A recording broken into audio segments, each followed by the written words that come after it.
Mobilisation citoyenne pour la Maison des aînés à Montmagny.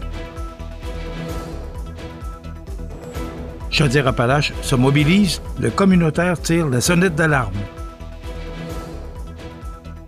La MRC de Kamouraska lance 3 nouveaux programmes pour dynamiser le territoire.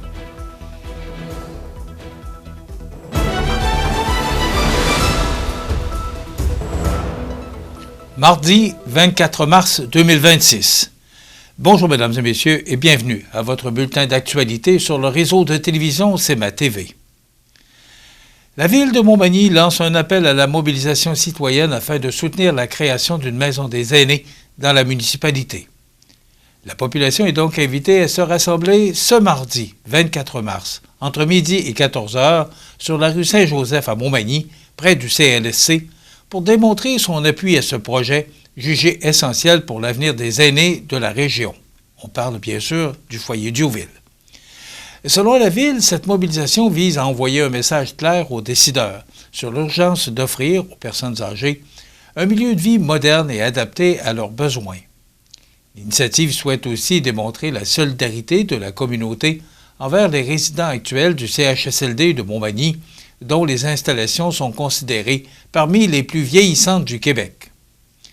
Logé dans un bâtiment ancien datant de 1885, l'établissement présente plusieurs limites importantes, notamment en matière d'espace et d'aménagement adaptés aux réalités actuelles des soins et de l'hébergement pour les aînés. La mairesse de Montmagny, Gabrielle Brisebois, rappelle que la communauté a la responsabilité d'offrir des installations dignes à celles et ceux qui ont contribué au développement de la région au fil des décennies. Notre communauté mérite des installations à la hauteur des besoins de nos personnes aînées et il devient critique d'agir pour leur offrir un milieu de vie moderne et humain, souligne la mairesse en invitant les citoyens à participer en grand nombre à cette démonstration d'appui. Excusez-moi. Le projet de maison des aînés est en planification depuis 2021, mais il demeure toujours en attente d'un financement gouvernemental pour passer à l'étape de la réalisation. Depuis l'annonce du projet, le conseil municipal a adopté 3 résolutions afin de réitérer officiellement son appui et demander que cette infrastructure essentielle puisse voir le jour le plus rapidement possible. Lors du rassemblement, les citoyens seront invités à poser un geste symbolique pour démontrer leur soutien. Ils pourront signer une carte d'appui au projet et déposer un dollar symbolique, un geste simple qui vise à rappeler l'importance de cette future installation pour les aînés de la région. La Ville espère que cette mobilisation populaire fera entendre clairement la voix de la communauté et convaincra les autorités gouvernementales d'accélérer le dossier. Pour faciliter la participation, les citoyens qui se déplaceront en voiture sont invités à utiliser les stationnements du centre-ville, notamment ceux situés près du marché public et de la bibliothèque. Les organisateurs souhaitent voir une forte présence afin de rappeler que les personnes aînées méritent un milieu de vie sécuritaire, moderne et respectueux de leur contribution à la société québécoise et à l'histoire de Montmagny. C'est donc de midi à 14 heures que se déroulera cette mobilisation citoyenne sur la rue Saint-Joseph à Montmagny, aujourd'hui, mardi 24 mars. Depuis lundi, le 23 mars, et ce jusqu'au 2 avril, un vaste mouvement de grève secoue le milieu communautaire à l'échelle du Québec, alors que 1622 organismes dénoncent un sous-financement chronique et réclament des engagements financiers durables de la part du gouvernement provincial. En Chaudière-Appalaches, la mobilisation est bien réelle, alors que plus de 42 organismes sont officiellement en grève, tandis que 84 organisations ont exprimé leur appui au mouvement « Le communautaire à bout ». Cette mobilisation survient dans un contexte économique particulièrement difficile. Excusez-moi. L'inflation des dernières années, combinée à la hausse importante des loyers et à un financement qui ne suit pas le rythme, met une pression énorme sur les organismes. Plusieurs d'entre eux préviennent que, sans intervention rapide, ils pourraient être forcés de fermer leurs portes, compromettant ainsi des services essentiels à la population.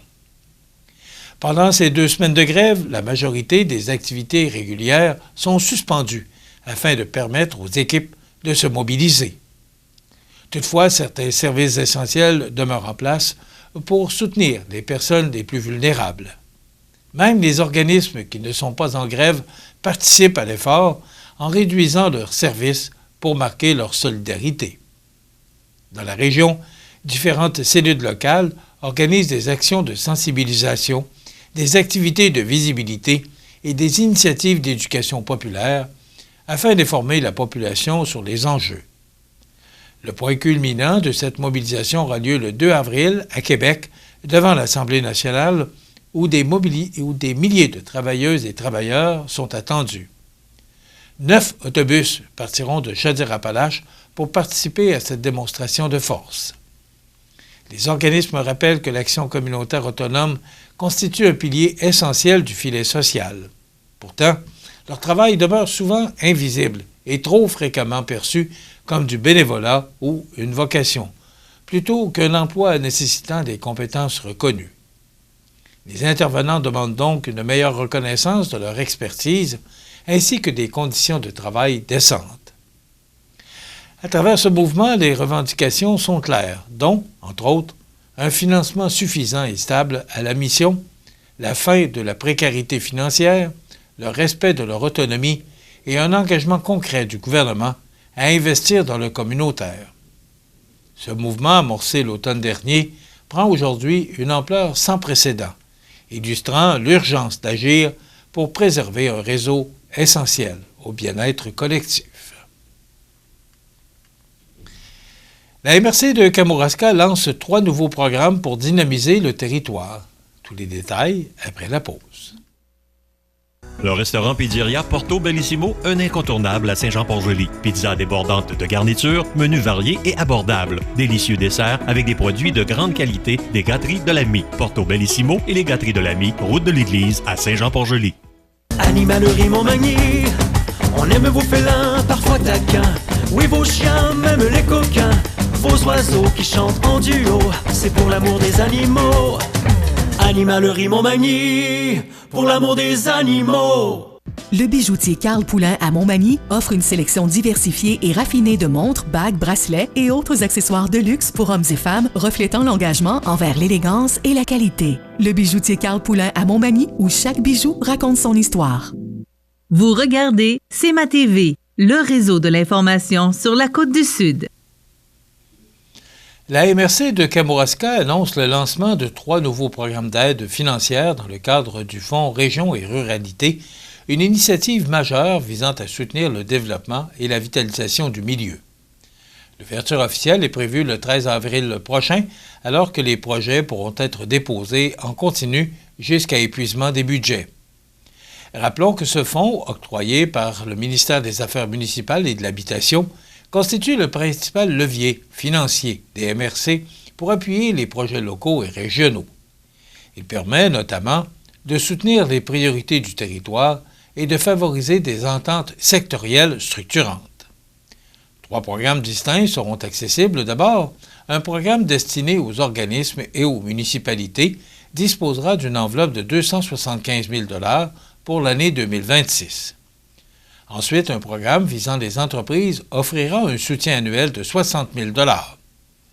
Enfin, un nouveau programme consacré à la vitalisation du territoire injectera 500 000 $ afin d'aider les milieux confrontés à des défis particuliers.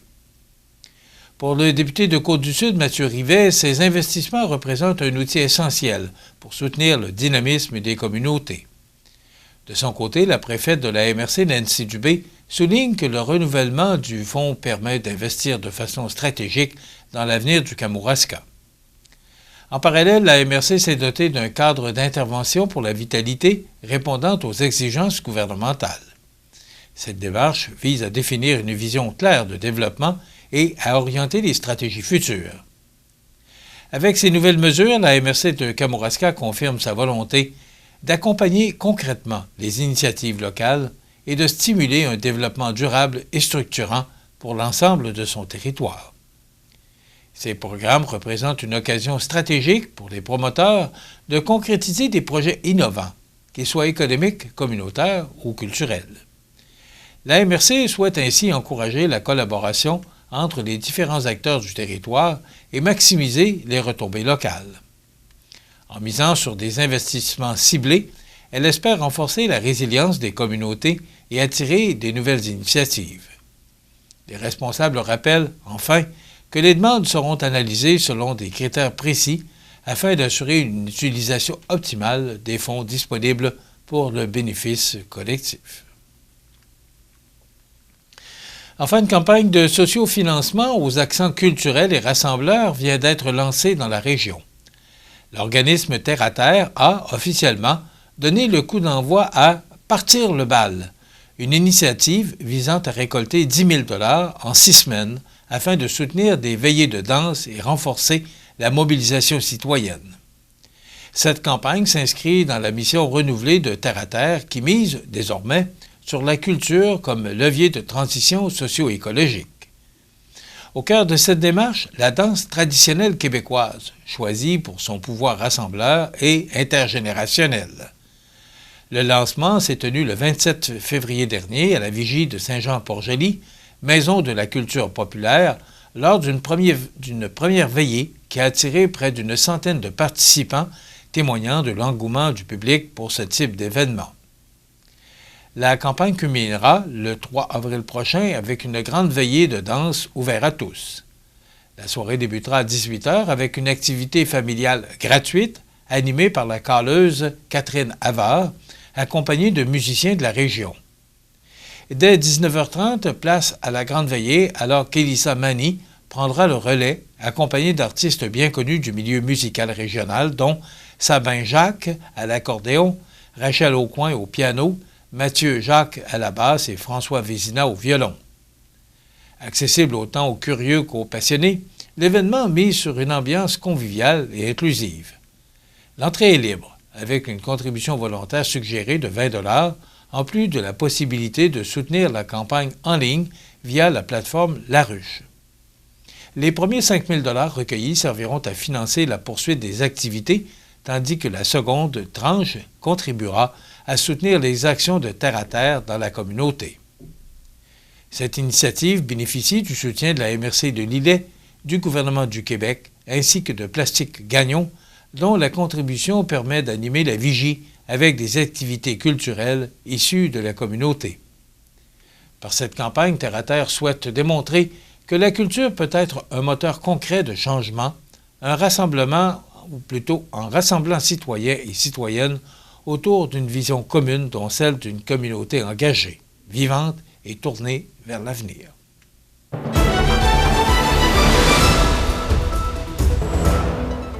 Au sport, les jeux sont faits dans la Ligue de hockey Côte-Sud alors que le Pavage Jéricho de Saint-Jean-Port-Joli a décroché son billet pour la grande finale après une série demi-finale spectaculaire face au Décor Mercier de Montmagny. La formation locale a finalement eu le déçu en 7 matchs, remportant l'ultime affrontement 3-2 en deuxième prolongation. Au terme d'un duel intense disputé devant une foule électrisée au centre Rousseau de Saint-Jean-Port-Joli.